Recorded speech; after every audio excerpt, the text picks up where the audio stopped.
Good morning, students. Today I am explain direct and indirect special rules. Direct speech में yes या no आने पर indirect बनाते समय सैड या सैड टू के स्थान पर क्रमशः रिप्लाइड इन द अफर्मेटिव या रिप्लाइड इन द नेगेटिव लिख देते हैं, किंतु इसे अच्छा नहीं माना जाता। अधिक अच्छा यह होगा कि अर्थ के अनुसार यस के लिए सैड या सैड टू के स्थान पर एडमिटेड स्वीकार किया या एग्रीड सहमत हुआ या एक्सेप्टेड स्वीकार किया जैसे शब्दों का यूज़ करें या उत्तर पूरे सेंटेंसेस में लिखें। इसी प्रकार नो के लिए सैड या सैड टू के स्थान पर डिनाइड या रिफ्यूज्ड मना कर दिया का यूज़ करते हैं या पूरे वाक्य में इसका उत्तर नॉट का यूज़ करके लिखते हैं। Example, my friend said to me will you go to cinema with me, I said yes. तो my friend asked me if I should go to cinema with him. इसमें आई सेड यस, यस के लिए आया I agreed. I told him that I should go to cinema with him. Number 2, अभिवादन वाले शब्दों जैसे good morning, good night आदि के लिए सैड या सैड टू के स्थान पर बैड का यूज़ करते हैं। उसके पश्चात ऑब्जेक्ट और फिर अभिवादन वाला शब्द लाते हैं। बट स्टूडेंट्स जिसमें गुड मॉर्निंग हो उसमें विश्ड लगाते हैं और जिसमें गुड नाइट हो उसमें बैड का यूज़ करते हैं। जैसे the student said to their teacher good morning sir, तो इसमें लिखेंगे the students wished their teacher sir के लिए रेस्पेक्टफुली गुड मॉर्निंग। इसमें बैड लिखा है, ये कंप्यूटराइज मिस्टेक है और इसमें बैड के स्थान पर विश्ड का ही यूज़ होगा। नंबर 3, थैंक यू के लिए सैड या सैड टू को थैंक्ड में चेंज कर देते हैं। बाय हेवन या बाय गॉड के लिए श्योर सौगंध खाई। बिवेयर के लिए वार्नड चेतावनी दी। सॉरी के लिए फेल्ट सॉरी में चेंज करते। जैसे the servant said to me thank you sir, तो the servant thanked me, thank you का हो गया थैंक्ड मी। इसमें मिनट कॉमा हटाने के लिए किसी का भी यूज़ नहीं करते हैं और सर का हो गया रेस्पेक्टफुली। ऐसे ही माई फ्रेंड सेड सॉरी, तो इसमें लिखेंगे माई फ्रेंड फेल्ट सॉरी। इसमें भी इन्वर्टेड कॉमा हटाने के लिए किसी का भी यूज़ नहीं करते हैं। नंबर 4, सेंटेंस में सर या मैडम शब्दों के लिए रिपोर्टिंग वर्ब के पास विद रेस्पेक्ट या रेस्पेक्टफुली का यूज़ करते हैं।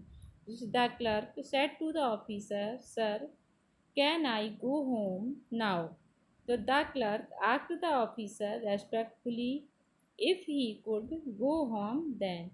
कई बार रिपोर्टिंग स्पीच के ऑब्जेक्ट अर्थात सुनने वाले को किसी शब्द या शब्द समूह से संबोधित किया जाता है और उन शब्दों को रिपोर्टेड स्पीच में कॉमा लगाकर शेष सेंटेंस से पृथक किया जाता है। ऐसी स्थिति में उन शब्दों को इनडायरेक्ट बनाते समय वाक्य के प्रारंभ में यूज़ करते हैं। एग्जाम्पल, द प्रिंसिपल सेट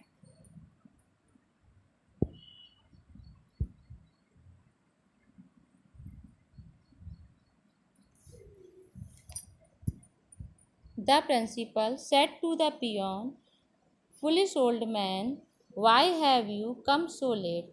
तो फिर इंडायरेक्ट बनेगा कॉलिंग या addressing the peon as foolish old man.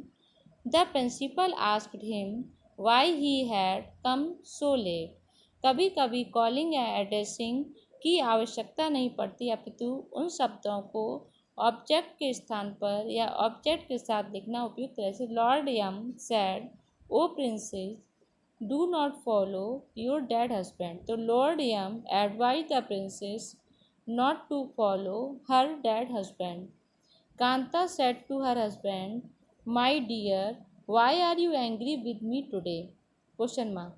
तो Kanta asked her dear husband why he was angry with her that day. Rules number 6, यदि रिपोर्टेड स्पीच का वाक्य if, when, till, until, as soon as आदि शब्दों से प्रारंभ हो तब ऐसे वाक्यों के बीच में कॉमा अवश्य होता है। इनडायरेक्ट बनाते समय कॉमा के बाद के भाग को पहले और पहले भाग को बाद में यूज़ करते हैं तथा सेट टू को कॉमा के बाद वाले भाग के अकॉर्डिंग चेंज करते हैं। जैसे example, the doctor said to the patient, comma inverted comma, if you can not give up wine, नीचे comma, don't come to me for the treatment. तो the doctor want the patient not to come to him for the treatment if he could not give up wine. Rules number 7, यदि reported speech में एक से अधिक sentence दिए हों और वे एक ही प्रकार के मूड के हों, अर्थात दोनों असर्टिव या दोनों इंटेरोगेटिव हों, तब रिपोर्टिंग वर्ब के सेट टू को उन्हीं के मूड के अकॉर्डिंग चेंज करते हैं तथा उन सेंटेंसेस को एंड या सो से जोड़ देते हैं। Example, the bagger said, I am very thirsty, full stop, I want only a glass of water. The beggar said that he was very thirsty and he wanted only a glass of water. The tailor said to the customer, comma inverted comma, are you in urgent need of your suit? Question mark, are you ready to pay me extra charges? Question mark, comma close. So the tailor asked the customer if he was in urgent need of his suit and if he was ready to pay him extra charges.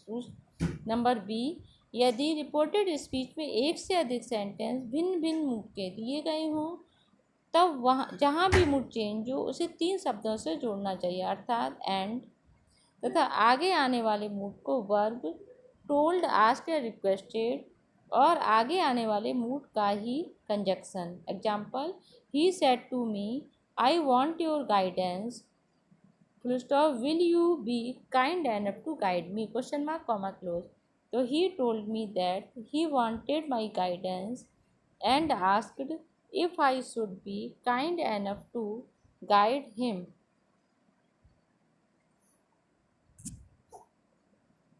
यदि जोड़ने पर वाक्य अधिक लंबा हो जाए तब उसे बीच में तोड़कर नए सेंटेंस से प्रारंभ करते तथा नए वाक्य को अवसर के अनुसार then, again, at this, after this आदि से प्रारंभ करते हैं। Example, Dasharath said to Kaikeyi, comma inverted comma, you have not thought over your demand seriously, do you think it reasonable? Question mark, please consider it again and do not ruin this family. Full stop, inverted comma. Dashrath told Kekai that she had not thought over her demand seriously and asked if she thought it reasonable. He then requested her to consider it again and advised her not to ruin that family. Indirect बनाते समय अनावश्यक शब्दों को या जो शब्द बार बार आ रहे हैं उनके एक बार के प्रयोग से ही काम चल जाए तब ऐसे शब्दों को रिमूव कर देते तथा आवश्यकता अनुसार ऐसे शब्दों को जहाँ तहाँ प्रयोग कर सकते हैं जिनसे वाक्यों की सुंदरता बढ़े, अर्थात जैसे then, at this, after this, further, added, at extra. Thank you.